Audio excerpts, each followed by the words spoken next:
Hey guys, a warm welcome back to the channel. In today's video, I am about to change the whole stigma surrounding the Ferrari 355 and the astronomical service and maintenance costs these cars are associated with. So grab yourself, come with me. I'm not going to put it on the car today. We're not using the Ratarossa, we're using my pristine 355.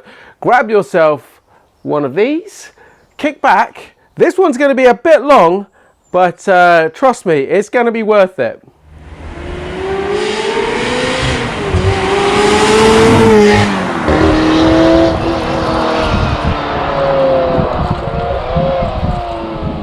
So the Ferrari 355, anyone who knows a bit about these cars will probably associate them with horrendous maintenance bills, and they would be right. Depending where you take these cars for a service, you could be hit at the end of it with a bill for thousands. Quick scan of the forums and you can see people complaining about bills as high as $20,000 at the end of a major service. All these expenses in the last 1,000 miles. This isn't since day one. This is the last 1,000 miles. Well, it's gonna hurt. $37,735.64. Today I am going to change that and put that on its head. I've just done the cam belts on this, the cam belt service. So the basic cam belt service on this is belts and tensioner bearings. Okay, I've just done that for £178, and I'm going to show you step by step how to do that yourself. If you've got a little bit of savvy, if you don't mind getting your hands a little bit dirty, if you know your way around a toolbox, you can do this yourself. Very easy in a basic garage. I have done it here. There is no fancy lift. We have jack stands, we have a jack, we have a basic toolkit. I'm even going to show you how to make a tool for this that you will need to lock the crankshaft for about £10, and that is it. That is all you are going to need fancy tools wise. Now the allotted time by Ferrari to do a timing belt cam belt service on the 355 is a whopping 40 hours. And that is simply because the cam belts, the timing belts here on the car right at the front by the firewall, and there is no access to them. So you have to take the whole subframe out with the engine, with the gearbox on the wheels. It all comes out the back and then you've got access. However, I am going to change that. We are going to put that and turn it on its head, and it's probably going to cause a lot of controversy and a lot of negativity by doing this because it's not the official Ferrari way. But let me give you a couple of reasons why I'm going to do this. So we're going to drop the tanks on this, and I'm going to show you how simple it is. You will not believe how simple it is to do this. You're not doing any damage. You are, in fact, in my opinion, saving this car. Now these 355s are between 1999 and 1994. This is a 99, this is one of the last built. So they're between 21 and 26 years old. So every 3 years when you're meant to do these belts, you are taking the whole of that out. You're disturbing the wiring loom, you're disturbing aircon systems, you're disturbing brake systems, everything's coming out, unbolting, back in, everything every 3 years. Now the 360, which we did a step-by-step service on similar fashion last year, that is accessed via a panel here behind the seats, 10 bolts, take it off, and you've got full access to the cam belts. Brilliant solution by Ferrari. Now, why is it then that a 360 is okay to keep the engine in? The 355 you have to take it out. Yeah, it's simply because Ferrari do it that way. But I promise you, when you watch this video, comment at the end of it, because you will not believe how simple it is to do this. Now, not only am I going to save you money on your Ferraris, but with the help of today's video sponsor, Surfshark VPN, I'm going to show you how I use them to save me some big bucks and protect me at the same time. After a hard day here in the garage, I like to kick back and watch some Netflix. Do you know that Netflix has different libraries around the world, all streaming different content? With Surfshark, you get access to 15 of those libraries. So with a quick click, I can change and watch whatever I want from around the globe. And if you're planning on a vacation, you could save yourself a small fortune. The prices quoted online by travel providers depend drastically where your IP address is based. That's because companies know how affluent a country is and how much they are likely to pay for something. I compared a sample quote for a 2-week vacation, flight, hotel and car hire firstly from here in the UK, and then I rerouted my IP address to Vietnam, and I saved a whopping £640. But here's the best bit, guys. You can also save big. Use my code. I'll put a link in the description below the video. Click on that and you will receive 83% discount plus 3 months extra free. All of that for less than $2.50 a month. That's less than £2 here in the UK. Thanks to Surfshark for sponsoring this video and making content like this possible. So let me quickly run through all the parts you're going to need, the tools, and any specialized tools that you might want to consider buying for this one. So if you are going to do a basic cam belt service, if you put your car in to a set price place, what they're going to change normally is your 2 tensioner bearings and your 2 cam belts, left and right banks. If you, however, are going to be doing this job yourself every 3 years, it's highly recommended you also change the 3 auxiliary belts. So we've got a power steering belt, we have got an AC belt, and we have got our alternator belt here, a water pump alternator belt. So they are very cheap. May as well, while you're in there, change those as well as a kind of preventive maintenance precaution. Okay, so I'll put parts and I'll put links and descriptions to all of these underneath the video. Now, also on my car, I was not sure, I couldn't see in the service history when our tensioners that sit in there, left and right, were last changed. Now, by the way, I am filming this after we have finished the cam belt service. I forgot to film this to start with, so if you're wondering why these look very shabby and old, it's because they're the ones that came out of the car. So these are the tensioners. So basically, they sit in the car. This bearing sits on a bracket, and this part here, this little piston, pushes that bracket and it tensions the belt that wraps around it. Now, I wasn't sure with mine how long when they were last changed, and you will be very, very surprised when I tell you in the video when these were last changed. It's absolutely astonishing. Anyway, when you do yours, if you are going to change the tensioners, they will come with a pin through here, like so, but it will be going through that little hole in the body and will hold that piston down. If you are using your ones in the car, you're not changing those, you will need a set of these. Basically, that is kind of the pin that goes through there and holds it. So otherwise, this is going to shoot out this little piston, and you're going to have a lot of problems trying to compress that back in there. You're going to need a big vise. Anyway, these are very, very cheap, couple of quid for a set like that. So I'll put a link to those as well in the description below. Right, moving on, you will need a nice, decent breaker bar. Something around about that's okay.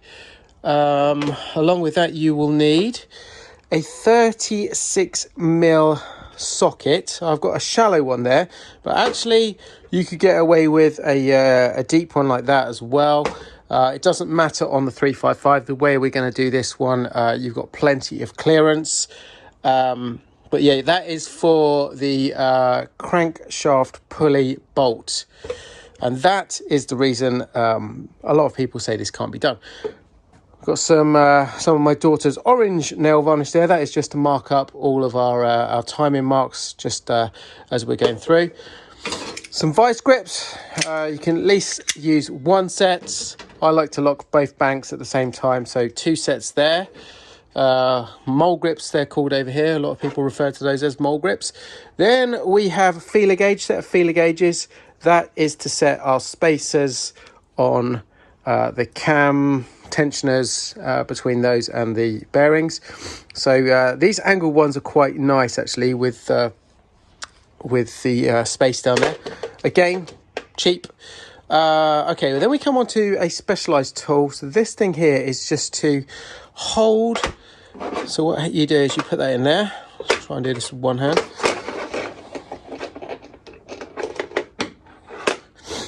Okay, so that goes on there. That goes then in those 2 little slots on the bearing, and you can just hold that and you can apply the tension to the bearing while you're doing up the 17mm bolt that goes through here. But I think that was about £35. So again, link will be in the description below.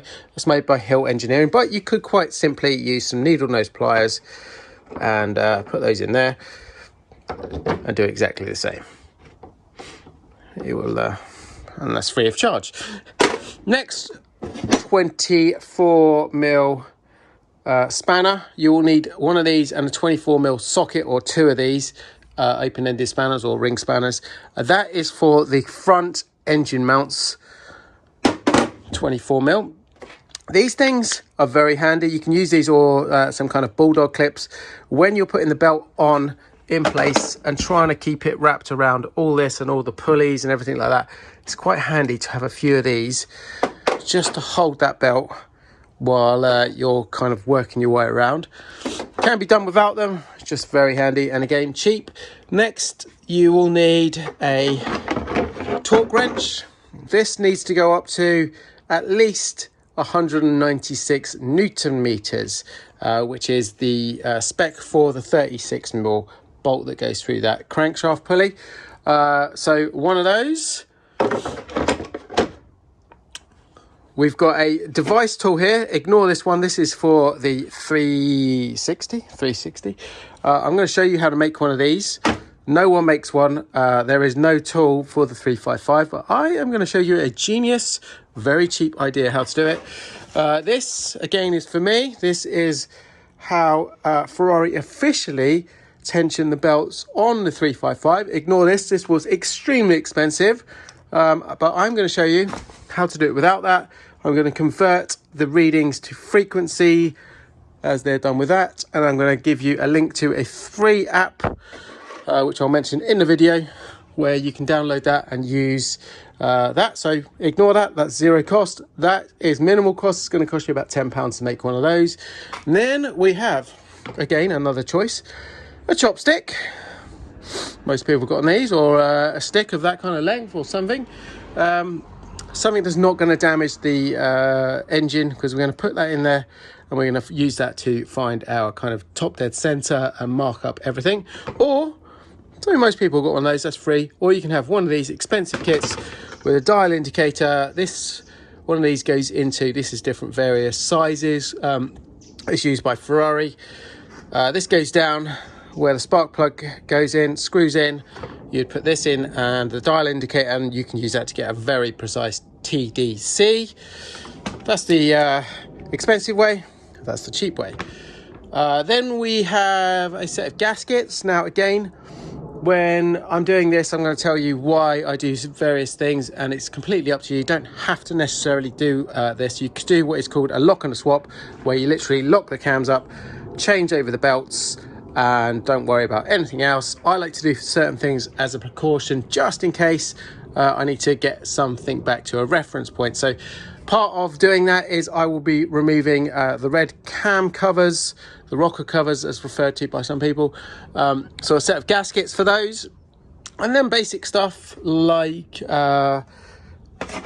just spanners here. Ratchet spanners are quite handy. So 17, 13, 12, 10, 8, 19 are the main ones you're going to use. I've got a socket set there.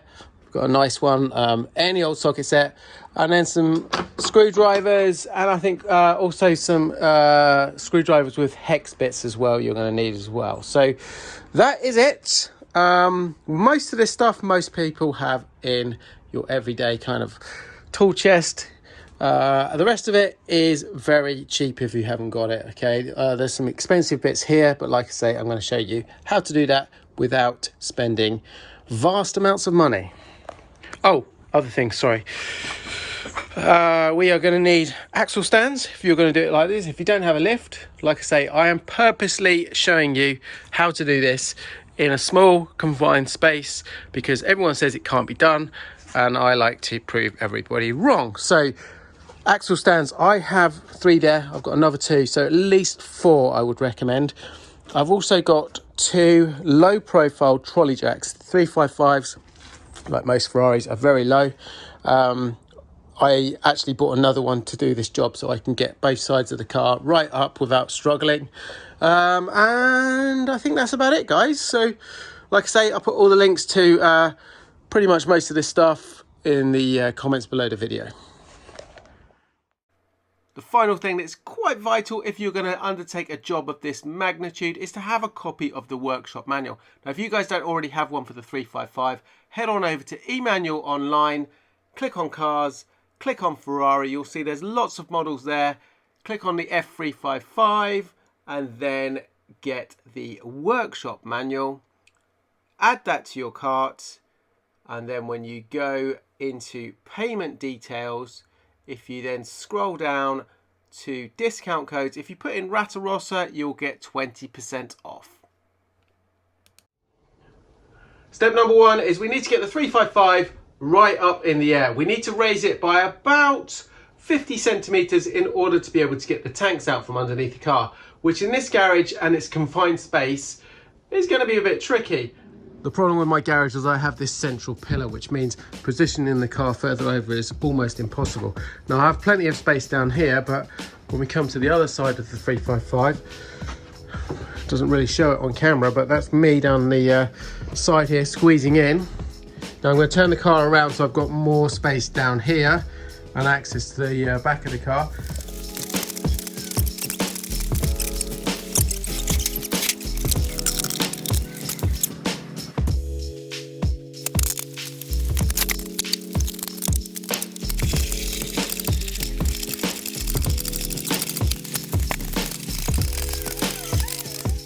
Okay, so the car is up in the air. It's not up too high at the moment. I'm just very wary here that I need to be able to shut the garage doors. Front is still on the ground. Probably going to also have to jack that up a bit later on. But for the time being, this is good enough for what I need to do. I need to remove the rear wheels and I need to remove those under trays for some access. Okay, so 2 under trays we need to remove. So with this rear one here, which is about here on the door line, goes to here. So we've got some bolts here, and then also for convenience we're going to remove the 2 little bits on the side here just for some access. So 1, 2, 3 panels to remove down here. Okay, so that's our 3 under trays off the car. So we have the 2 at the far back. This attaches to the back bumper. So we have a combination here of Phillips screws, just crosshead screws, so one of those. Then we also have some 8mm bolts holding it in, or 8mm nuts holding it all in, and also a little hex on a couple of them. So that is rear, 2 rears. This is center. This is kind of center forward, and then there's one more bit on the car, which is the front bit, which we don't need to remove. So that is it. The good opportunity here is that you can clean it, which is something that is not going to really happen in when you're getting it serviced at most dealers. So I'm just giving it a good wipe over. First, we are going to kill all power to the car. Mine's actually off, but this is how you do it. This is the kill switch for a 355 under the access panel here in the front boot, the trunk. Next, we're going to drain the fuel on the car. To do that, I've got a little drain plug here. That's a 19mm socket. Got my bucket ready. Now I've got quite a bit of fuel in this car. Stupidly, I should have taken it out for a good drive before doing this, but here we go. First, we are going to remove the fuel cap there, just so it can all breathe and flow through nicely. Make sure you've got all your battery and everything off. Here we go. Oh, here it comes. Whoa. Okay, I'm going to have to be quick, so I'm going to take the... okay, it's not too bad. That's not too bad. Just got to keep an eye on this bucket. The last little dribbles.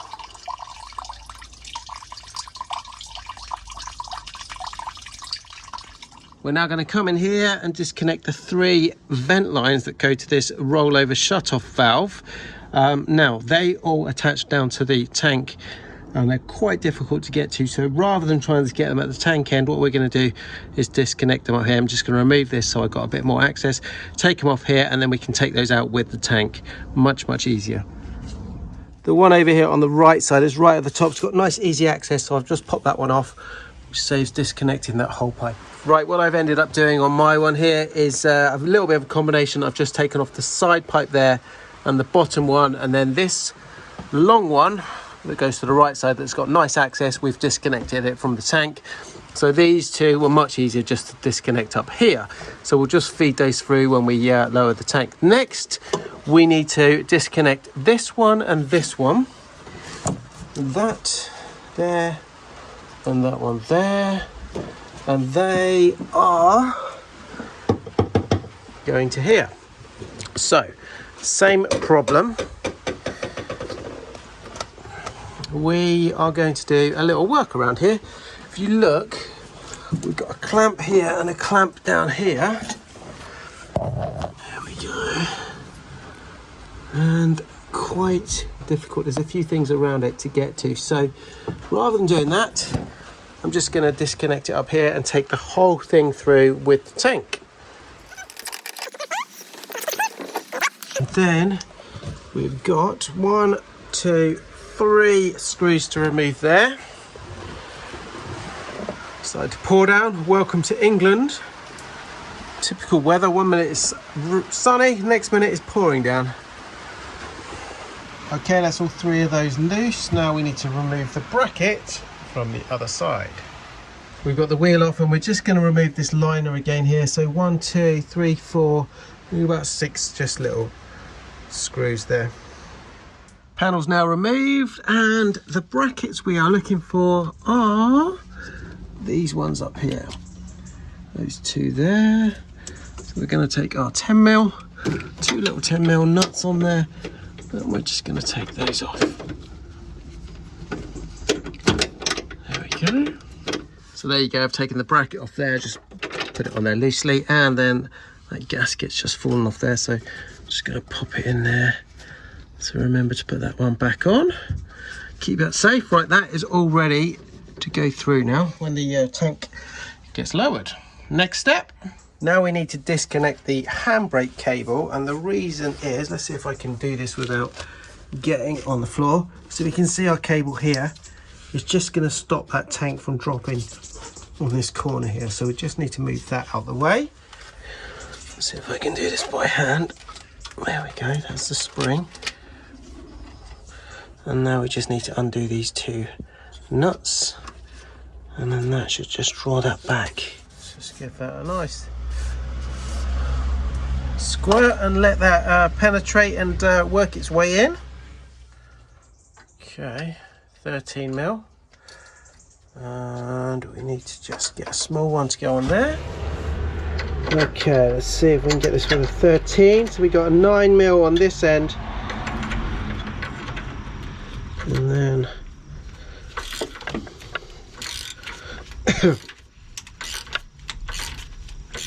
okay, so that's those 2 off. I'll just pull that from there. That will feed through over here. Okay, so that's out from there. I'm just going to put the 2 little nuts on the end so I don't lose them, and I'll just hang that spring on there like so.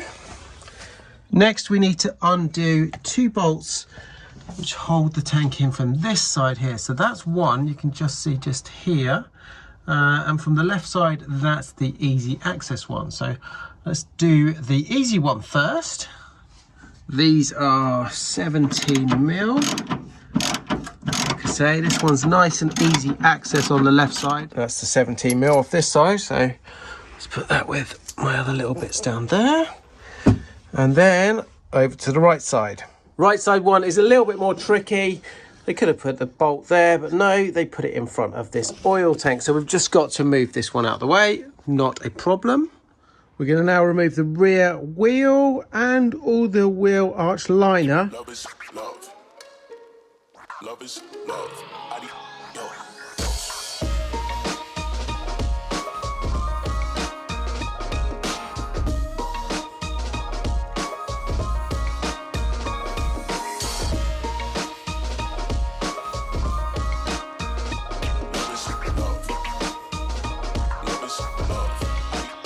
So that's the front wheel arch liner out. That's just 6 Phillips screws there. Let's put that over there. So that is just this front bit here, not the top bit, just the front bit we've taken out. So now we just come in here, and what we're trying to do here is just remove this oil tank out the way slightly, because behind there is a bolt that we need to get to. So we're gonna undo this one up here, and we're gonna undo one just at the front over there. You can just see it through the gap. And this is the second one up here.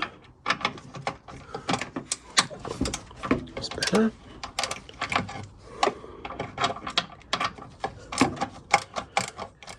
And now, if I pull that forward just very slightly, that is the bolt I need to get to there, just holding the tank in place. Okay, once we've removed those, very easy, literally a tiny bit of wiggle room there. You could probably do it without it, but it's simple enough to do. So here's my 17mm, it's on the socket, and we're just gonna take that off. It's not difficult at all. Next, we're back under the car, and we're going to disconnect one connector here, which goes to the sender unit on this one. And then we're going to disconnect the two fuel lines here. Label them up. There's nothing on this side. Some 355s are different. They have two of these. Mine's just got the single one. So we're going to be putting that over there, disconnecting those two lines and the two connectors there. These two black cables here. There's one there. Just those two. Let's just let those drain out a little bit more fuel. While I'm waiting on that, I'm just gonna loosen off these so they're finger tight. They're ready to come down. We'll do the same on the other side. I'm on the other side of the car now. I've just labelled up these two pipes, the left and right side, going to these connectors. And now we're going to remove the electrical connectors here. Now we've got two different size nuts, 8mm, 10mm. I've done the same again. I've labelled up both of those just so we don't get any chance of mixing them up. And loosen these up, we're going to remove them. Then we're going to take this bracket off. I've started to remove the other one on the other side already. Right, let's do this now. One thing to note with these is we've got a little lip there that sits at the back of the car. That's the way that is angled. So let's remove this.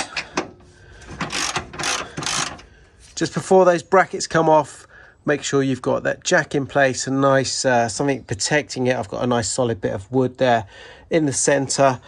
Now, as you can see, I've taken mine off. It started to pop down here. It didn't actually fall straight down.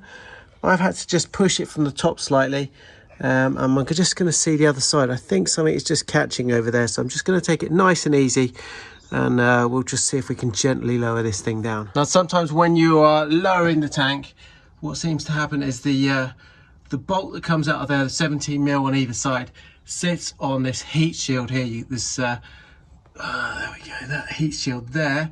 And it just stops it lowering it on both sides. So sometimes you just have to get in there with your hand and just pull the heat shield this way slightly, just so the bolt can just get on the other side and lower.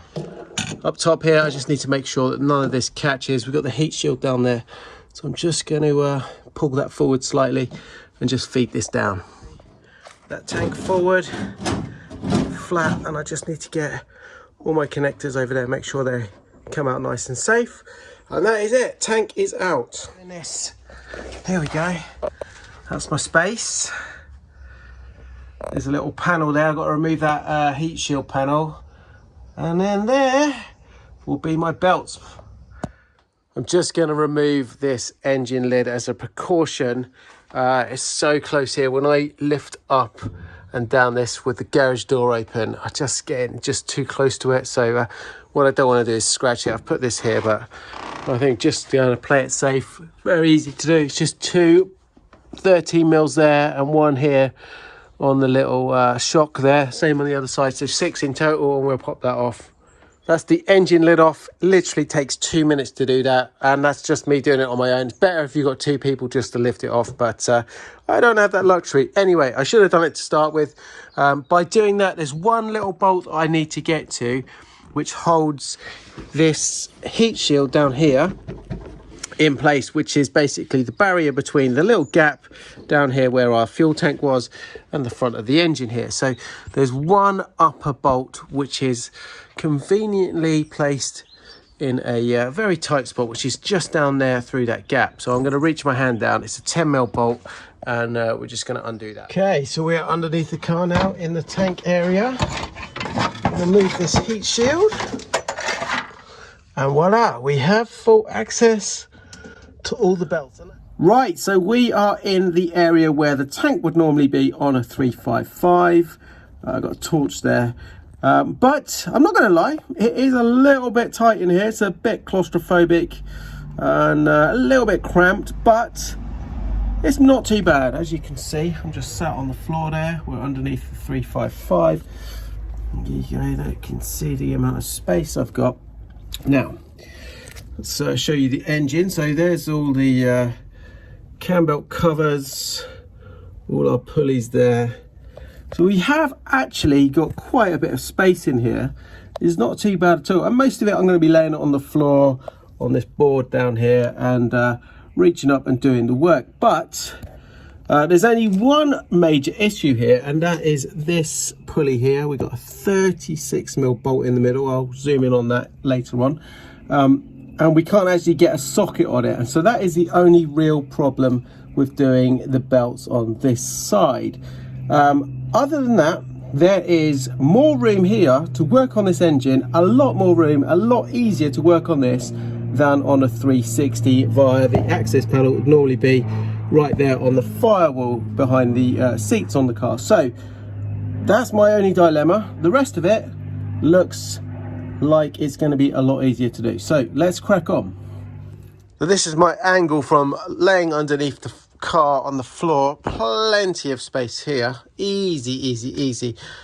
So this is my office, obviously, for the next few hours. We've got a camera over there, we've got a camera over there, torch. The main thing, and I apologize, obviously it's going to be light underneath here, but I think it looks okay at the moment. I've got a couple of other torches. So yeah, plenty of room to work on all of this here. Like I say, this is the only problem, the bolt here. And this is the 36mm socket that needs to go on that bolt. Now, that is a shallow socket. Either way, if I try and show you, there is absolutely no way we're going to get that in there on that bolt. So, that's dilemma number one. Now, if you look here, this is me with the camera right on the back of the firewall. This is about the angle I can get for you here. Let's see. So we've got our cover here for our cam belts on this side of the engine. Second cover over here for the other side. We have got 3 more belts that we're going to change as part of this service. That is the alternator belt here, which wraps around the pulley up here, comes down here underneath the car there. So we're going to change that one. We've got another belt here. We can see this is our AC belt, which comes up here on this side, and then we've got one more at the top here, which is our power steering. So all 3 of those as a kind of preventive maintenance, we are going to change those. They're all very cheap, all I think around about £10 or less than £10, so definitely worth doing. What I want to do is take off these covers for the cam belts, have a look behind, just see what the state of play is on the belts and all the tensioners. To do that, first of all, I'm going to need to remove this alternator belt here. Now, I don't know if you guys have watched the 360 step-by-step cam belt video that I did about a year ago. The layout of the 355 engine here is pretty much identical. So it might be an idea to get to grips with it. Look at the 360 video. Again, it was step by step. The only reason I say that is the camera angle that I have here in this little recess is very difficult to show some things. It doesn't look too bad here, actually. So we'll see how we get on. But anyway, the principle is virtually identical. So we are going to remove this belt here. To remove the belt, we need to take the tension off it, and to do that we need to do 2 things. There's a 12mm bolt, if I come underneath the car, on the front of this lower pulley. we need to just loosen that off, and then we have got this bolt here, which is the one that will take off the tension of the belt. So let's just give that a few turns. Okay, then we take our 19mm socket, we put it on here. Now, very important, it looks like I'm tightening this, but we're actually loosening up. So this goes the opposite way to take the tension off the belt. Now, I've done that a few times. As you can see, our belt is getting loose. We'll do a couple more turns on that. We might even be able to do it. Yeah, there we go, finger tight now. Okay, so that's right off. Can we get that off there? There we go. It's off there. Off that one.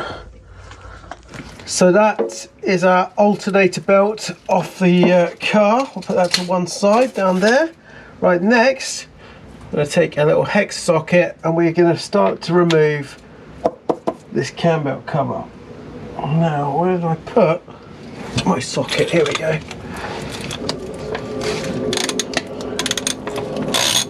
One.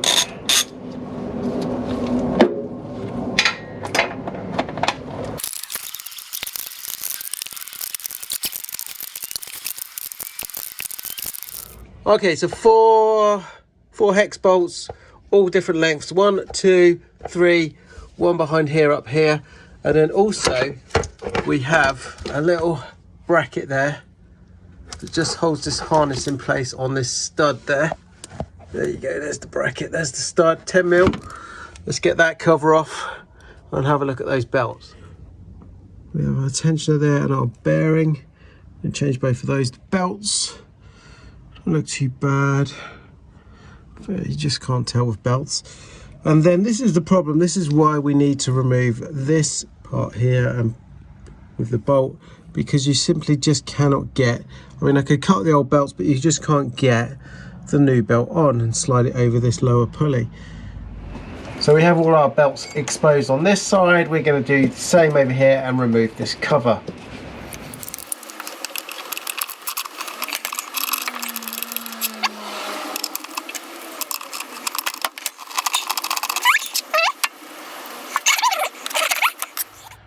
The next dilemma is getting the cam cover off this side. So this one comes off very easy. This side here, we have the AC pipes in the way. So there's a little trick to doing this.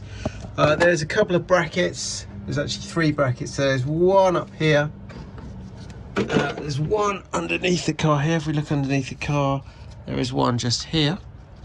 And they're just 10mm bolts, and then there's one over here as well. Okay, so you remove the brackets, and then you can actually just very carefully, without damaging the pipe at all, you can maneuver these. You've got flex hoses on this side, so you can got a lot of maneuver. You can maneuver this one down, this one up, and that enables you to just get this cover out of the way with a little bit of fiddling. That will come out. It's just very difficult with one hand when I'm trying to hold the camera. So there we go, that is the cam cover. Let's inspect those old belts. One of the big added bonuses of doing this kind of job yourself is you can take that extra little bit of time just to clean up all the little bits. You know, I've gone under the car. You saw the under trays earlier. I'd clean those up. Just cleaning up these cam covers now. And it's just that, you know, extra hour or something, you can just get to all those little bits under the car, the engine. I'll show you the the underside of this car now. Just started to clean this up. And literally, you could pretty much eat your dinner off this. It's so clean. Look at this. Like, this is a 21-year-old car. And yeah, just started to get to those bits there. It's just so nice and rewarding to have a clean car like this underneath. So a few extra bits over the side to do, but other than that, like I say, this car is just as clean underneath as it is up top. We're going to remove these side engine covers just so we've got a little bit more access around the engine. We'll do it on both sides, left and right. Very simple, few seconds to do it. 1, 2, 1 at the front there. 3 bolts hold those in place.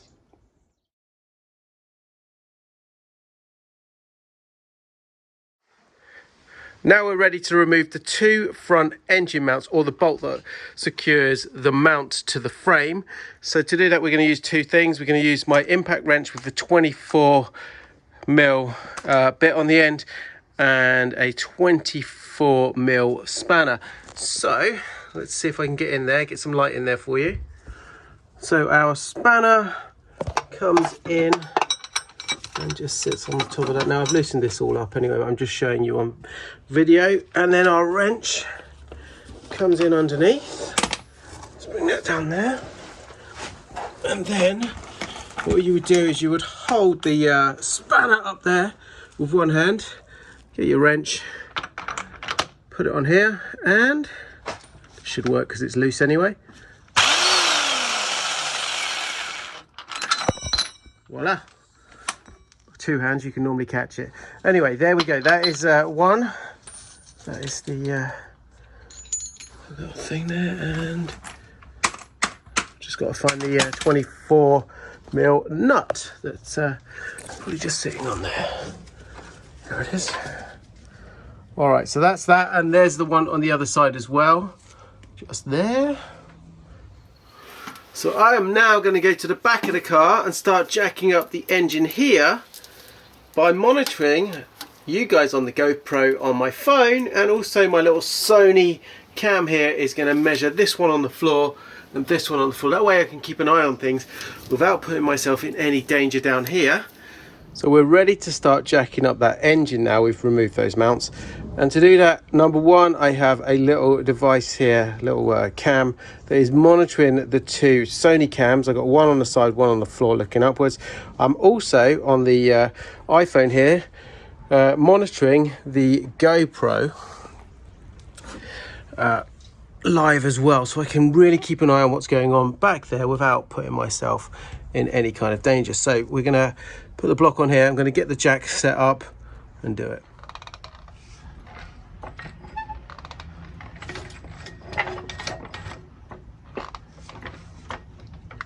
Okay, we're good. All right, let's do this.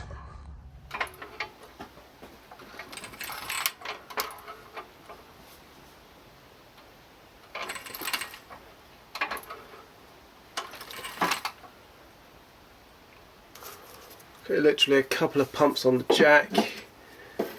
My socket, I can get it in there. I think two more pumps, and then that'll be a straight line to get my impact wrench in this area.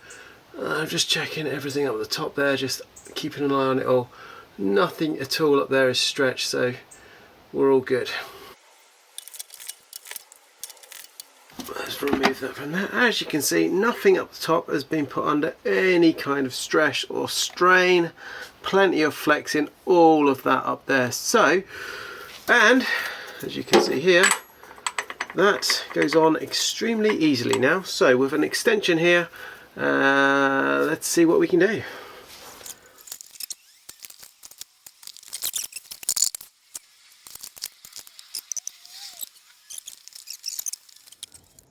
And at the same time, I can keep an eye up top here. I've got the engine lid removed, so just make sure nothing is touching. Can watch and monitor my screens. I have 360 vision of this one, and here we can see as well, so everything is absolutely fine. At this stage, we are almost ready to start changing over all of our parts. Now, you could effectively be in a position right now to lock up those cams using these mole grips. This is the official Ferrari way. Lock everything in place, swap over the belts, take the old ones off, put the new ones on. What I like to do though is a step which is more of a precautionary step. So we put the engine in top dead center. Everything is marked up, everything is lined up, so just in case when we are changing over the belts or any of the components here, something slips, a cog slips or something like that, we then, by putting it in top dead center and marking everything up, we have a reference point to go back to so we can line everything up. And that is what I'm going to do on this one. I prefer to do that, just like I say, as a fail-safe. And it doesn't take too long, and it's just, I think, worthwhile doing it just in case, because, you know, when I was doing 360, certain things happen, the pin comes out of here, you know, you're faffing around and a cog moves or something like that. So we're going to do that. I'm going to show you how to do that next. And once we've done that, we're going to start changing over all the components. Education time on the Ferrari 355 engine, a quick overview of the layout. So we have a V8 engine, so we have 2 banks of 4 cylinders. Cylinder number 1 is down here on the right as looking from the rear of the car. Cylinder number 1 is here nearest the cabin. Number 2, number 3, number 4 over on the left bank. Number 5, number 6, number 7 and 8 over here again nearest the cabin. So we are going to next find top dead center. To do that, we need to use cylinder number 1 again down here on the front of the right bank. And what we need to do is rotate the crank when the cylinder is in its utmost position on the compression stroke, and I'll show you how we'll find that. We are at top dead center. Now, in the previous video, my pointer I've been using here, this chopstick, was all I used to find top dead center on the 360 video.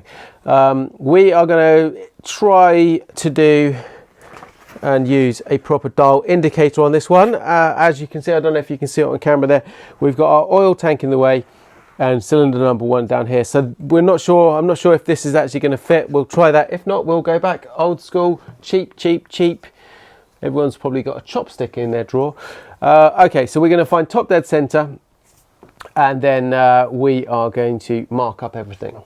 Now, if you did watch my video on removing the spark plugs as part of, I think, part 2 of the service video on the 355, I like to use one of these. This is from IKEA. It's just a flat pack tool that comes when you buy a set of drawers or something like that. But it just so happens to fit in here absolutely perfectly. And you can then easily just unwind half of those. You can use any tool, but that is just really, really handy to keep in your tool pack.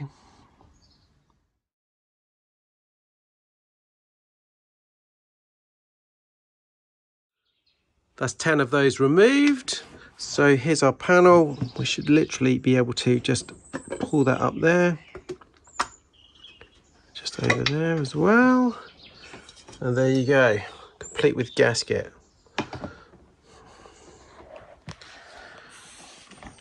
So now we are going to remove spark plug from number 1. Now, the easiest way of getting a spark plug out on the 355, just get the cable out, because it just all runs underneath like this. Then get one finger on this side from one hand, get your other finger on the other side from that hand, and then just pull up underneath this lip, and it just pops up. Otherwise they get quite stuck in there.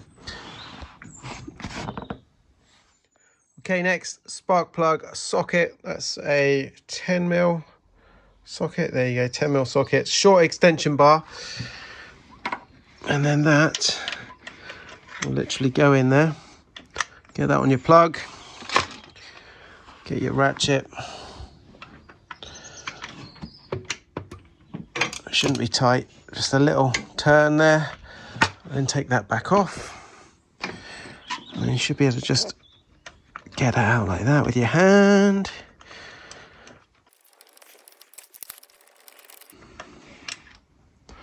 And there we go. One spark plug. The next lesson today in Ratarossa classroom is how we find the compression stroke on our engine. Now, the crankshaft makes 2 revolutions, and one of those revolutions is going to show us our compression stroke. So there are many different ways of doing this. I am going to show you 3 that are very, or either free of charge, or you might need one little bit of equipment. So first of all, the simplest way is we simply put our finger over the hole here of cylinder number 1 and turn over the engine, and you will feel the pressure build up, and that will be the combustion stroke. Okay, so otherwise you're going to feel it all sucking down. So that is the simplest way. Now with this one, it's quite a big hole here, and it's quite a difficult one to get to. Plus you need someone else to turn over the engine from down there. So that's quite difficult to do if you're doing a one-man job. The second way is very similar. What you can do you take a bit of kitchen towel, something like that, you screw it up into a tight ball, really tight ball, no gaps at all. You shove it in the hole here, and the same thing, you turn over the engine itself, and when that is on the compression stroke, this will pop out. But the way I am going to use is a third method. This though is my preferred method, especially with the 355 and the 360, because I'm doing all of this on my own. It enables me to do it. We have a compression tester kit here with various attachments. This attachment on the bottom is for the 355 spark plug size, and then normally you would hook the gauge to this end. However, what we are going to do is we're going to screw this into cylinder number 1 where our spark plug is, and we are going to fit a balloon on the end of here. And when this is on its compression stroke, that will inflate. I'm just screwing that in there.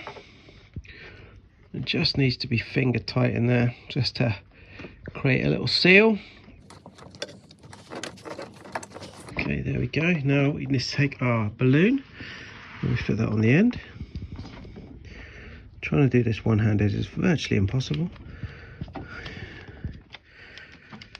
I have experience in doing things like this though. Right, that is there. So what I'm going to do, I'm going to go and tuck that down there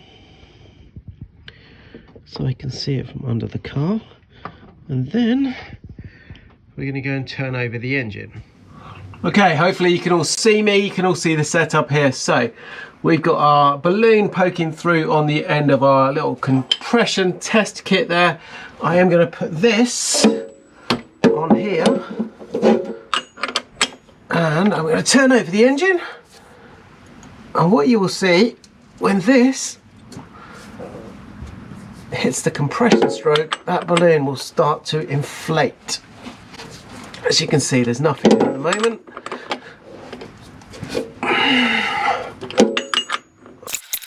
I'm going to try and do this so you can see it. Okay guys, hopefully you got this on here. Right, so I'm going to turn this over. As you can see, it has started to inflate, but watch this. There we go. That we know is our compression stroke. Genius or what? I'm going to turn this and that should inflate.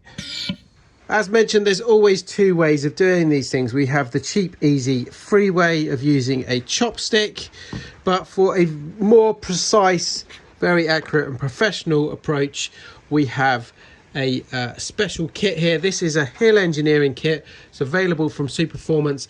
It's not cheap, I will tell you that. I'll put the price down here. I can't quite remember what this cost, but we have a dial gauge indicator. We have 3 of these different fitments with different threads at the end. This is the bit that actually goes down and screws in where your spark plug would do. We have an extension bar that fits on the bottom of the dial indicator.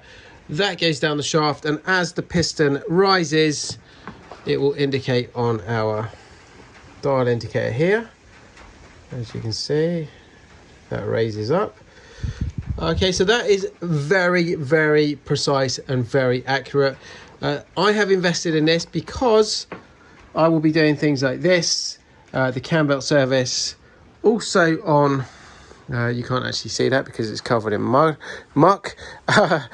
Under there is an engine, honestly. We'll be doing the cam belts on the Ratarossa at some point. Obviously we did the 360. I've got the 456 to do as well. So, you know, investment in something like this, long term, that's going to last a lifetime, and, you know, it's just worth it. With our dial gauge now set up in cylinder number 1, I'm going to show you how we find top dead center. Okay, so I'm going to try and show you from under the engine what I'm looking at. So you can just see that building up.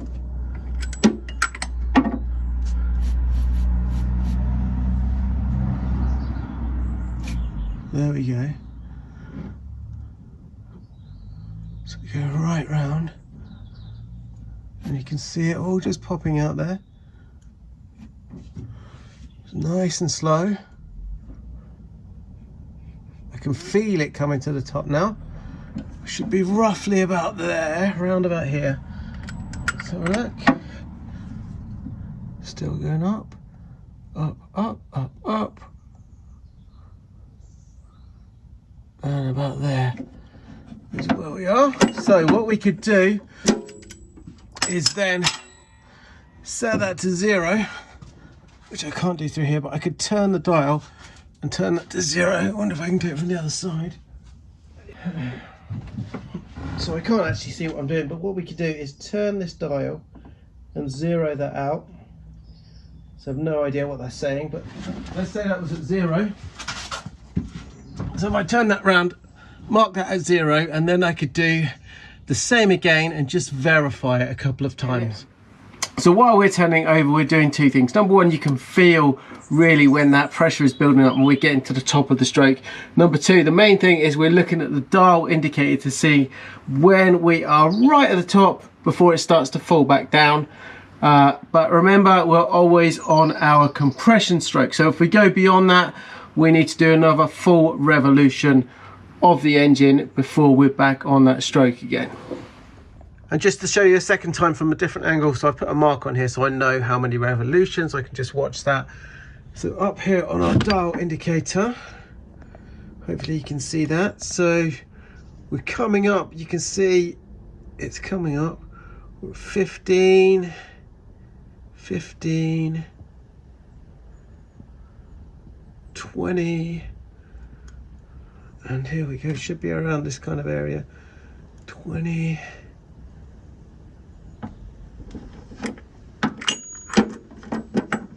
Let's just get that on there. That's about there.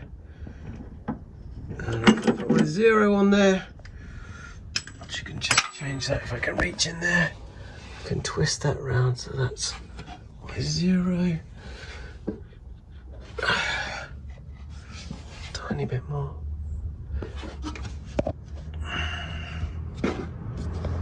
Okay, so I've turned that so we're on 0. Let's back that up very slightly. So I've turned that so it's now on 0, so I can just do the same again and make sure we are 100%. Now if you want to see how I did exactly the same thing using just the chopstick, you can refer to my 360 video and I'll put the link up there, or it might be up there, I'm not sure where it goes on the video. And I'll put the time you need to go to on the 360 video just there. And that is how we find TDC on the engine. So what I'm going to do now is I did it quite quickly on camera there. I'm going to just verify that a couple of times, make sure I'm 100% right, and then I'm going to mark up all of the engine with some nail varnish, actually my daughter's orange nail varnish, and then we've got all our reference marks just in case anything slips when we change those belts over. Up there, and then I'm just going to go here and here. There you go.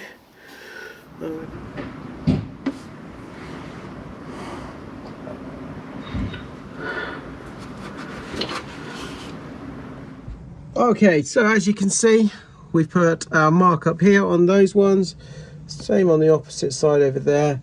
Down here, I've done the same on those two at the back there, and I've even put one on that cog tooth just to see where my TDC on this one was. Not that that's going to make any difference at all, that was just for me. Now if like me you want to do that one extra precautionary step and check the factory timing marks, you need to remove the rocker cover here. In order to do that we need to remove the spark plugs.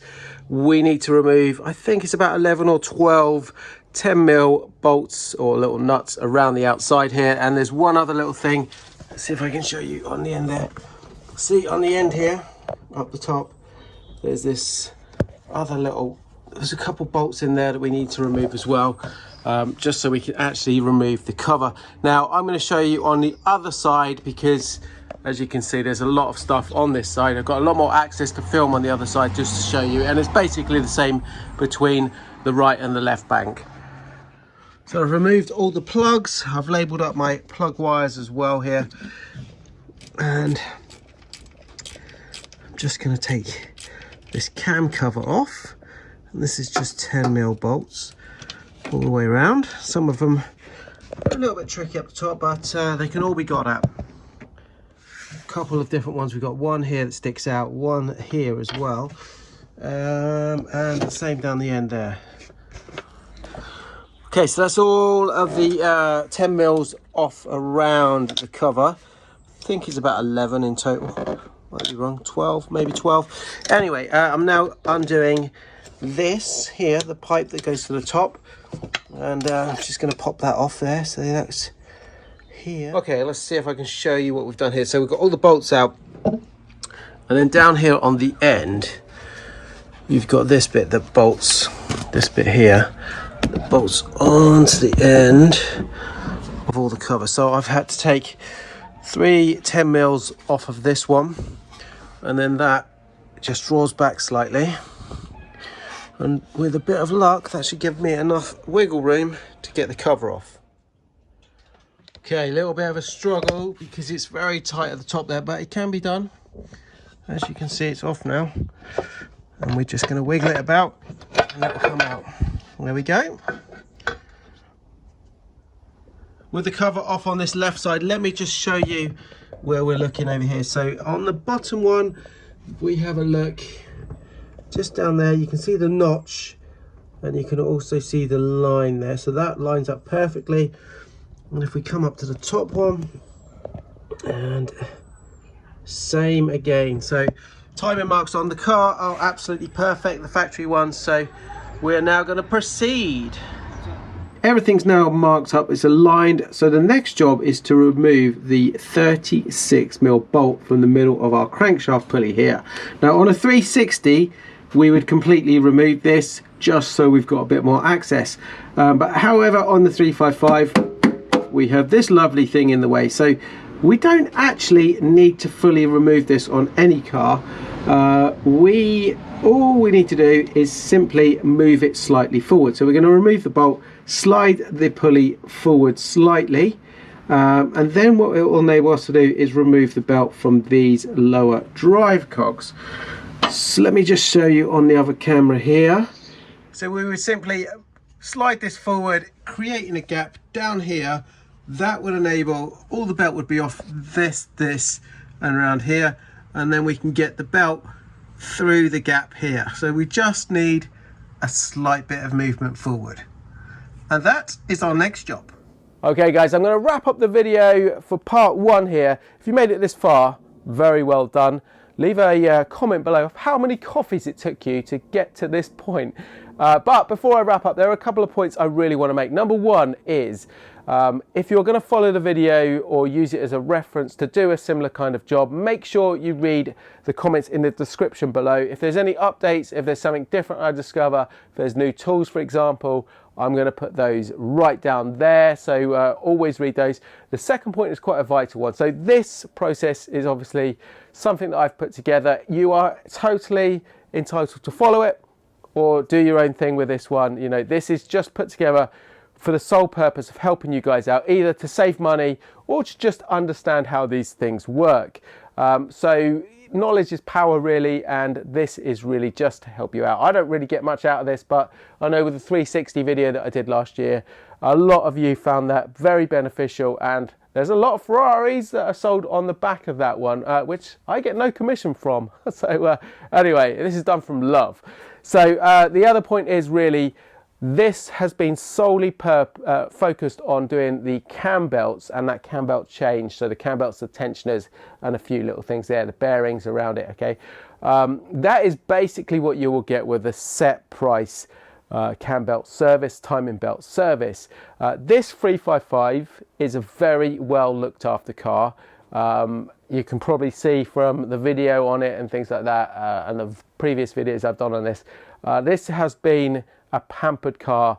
I will tell you that in the 3 years I've had it, it's done 900 miles. I don't get to use this car as much as I should. So the belt service I'm doing on this today is really and purely from a preventive maintenance side. It's definitely nothing to do with mileage. Like I say, 900 miles in 3 years is not good, really. It needs to be doing more, this car. Now, a good reputable Ferrari garage or a specialist are worth their weight in gold. If they know the 355, they will be doing certain checks during this kind of service and replacing components where necessary. For example, things like water pump. I haven't changed that today. I'm not going to be changing that on this video. There was an update on the water pump, the impeller there. There's a metal upgrade that improves that system. Camshaft seals, checking and replacing gaskets, timing, degreeing all of those cams if those factory marks are out or things like that. It's a good process to do that. You know, things like spark plug wires, anything like that, down to repacking the flywheel grease, the special Kluber grease that is used, anything like that. Like I say, a good service center will be checking and doing some of those things on top of this. Okay, so sometimes that is why the price is going to go up a little bit. All of that though, you guys are capable of doing yourself. I'm not going to be covering that in this video, otherwise this video is going to last a whole week. Anyway guys, I hope the video helped you out. If it does, give it a thumbs up, leave a comment below and hit that bell notification and you will find out when I upload part 2 of this video. Otherwise, you can follow me over on Instagram, where on a daily basis you'll find out what goes on here. I even post sneak peeks of things that are coming up. So you saw over the last couple of weeks some stuff going on the 355. This is what I've been up to. Next we have the 360 full clutch service coming on the channel. Anyway, I hope you enjoyed it. Join me in part 2 where I will finish this job off. We are going to be making a very cheap and easy tool to lock the flywheel. We'll be changing all the belts and we'll be putting this back together with our fingers crossed that it's all going to work. Thank you very much for watching, guys. I'll see you shortly in the next one. Ciao for now.